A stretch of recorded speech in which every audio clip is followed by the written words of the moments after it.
Welcome to my show with your favorite host, Raúl Pichardo.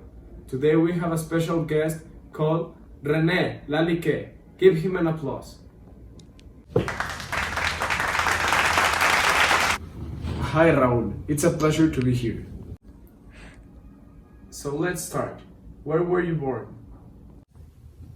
I was born in France in 1860. Why did you choose the materials that you used? I chose them for their power, light and color, whether they were precious or not. I combined gold and gemstones without semi-precious stones, and other materials in addition to enamel and glass. What techniques did you use? I used the lost to wax technique, that its particularity the use of single-use molds in plaster instead of cast iron molds. In the cold glass workshops, a piece will undergo a succession of manual operations. In what period did you work? I worked in the Art Nouveau period that started in 1860. What are your most famous pieces of art? My most famous pieces of art are the tiger necklace, the dragonfly woman, and the orchid's diadem.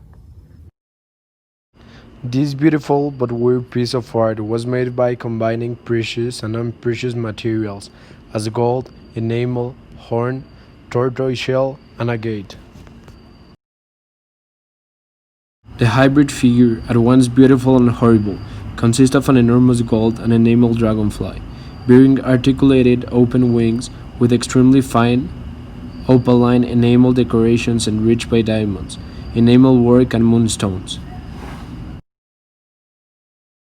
The body of this beautiful diadem consists of two orchids in horn and one in ivory, while a small drop-shaped topaz appears in the center of the ivory flower. The three-pronged comb is also in horn and connected to the diadem by a gold hinge. Who inspired you to become an artist?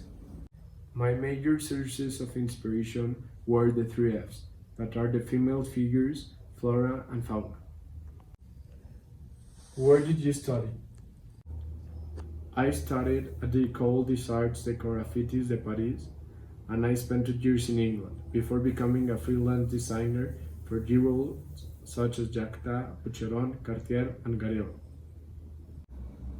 And for the last question, tell us a little bit about how your company started.